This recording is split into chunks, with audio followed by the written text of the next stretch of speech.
ಗೃಹ ಮತ್ತು ಸಹಕಾರ ಸಚಿವ ಅಮಿತ್ ಶಾ 3 ದಿನಗಳ ಛತ್ತೀಸ್ಗಢ ಪ್ರವಾಸ ಕೈಗೊಂಡಿದ್ದಾರೆ. ರಾಯಪುರದಲ್ಲಿಂದು ಅವರು ಎಡಪಂಥೀಯ ಉಗ್ರವಾದ ದಮನಕ್ಕೆ ಕೈಗೊಳ್ಳಬೇಕಾದ ಕ್ರಮಗಳ ಬಗ್ಗೆ ಪರಿಶೀಲಿಸಲು ಉನ್ನತ ಮಟ್ಟದ ಅಧಿಕಾರಿಗಳೊಂದಿಗೆ ಸಭೆ ನಡೆಸಲಿದ್ದಾರೆ. ಈ ಸಭೆಯಲ್ಲಿ ಕೇಂದ್ರ ಮತ್ತು ರಾಜ್ಯ ಸರ್ಕಾರಗಳ ಹಿರಿಯ ಅಧಿಕಾರಿಗಳು ಹಾಗೂ ಭದ್ರತಾ ಸಂಸ್ಥೆಯ ಪ್ರತಿನಿಧಿಗಳು ಭಾಗವಹಿಸಲಿದ್ದಾರೆ. ಬಳಿಕ ಅಮಿತ್ ಶಾ ಅವರು Chhattisgarh at 25 shipping the lens ರಾಷ್ಟ್ರೀಯ ಸಮಾವೇಶದಲ್ಲೂ ಪಾಲ್ಗೊಳ್ಳಲಿದ್ದಾರೆ. ನಾಳೆ ಅಮಿತ್ ಶಾ ಜಗದಲ್ಪುರದಲ್ಲಿ ನಡೆಯುವ ಬಸ್ತಾರ್ ಪಾಂಡಮ್ ಉತ್ಸವದ ಸಮಾರೋಪ ಸಮಾರಂಭದಲ್ಲೂ ಭಾಗಿಯಾಗಲಿದ್ದಾರೆ.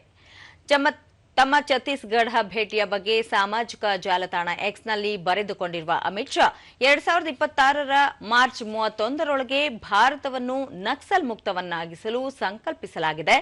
ಈ ದಿಶೆಯಲ್ಲಿ ದೇಶವು ಸ್ಥಿರವಾಗಿ ಸಾಗುತ್ತಿದೆ ಎಂದು ಹೇಳಿದ್ದಾರೆ.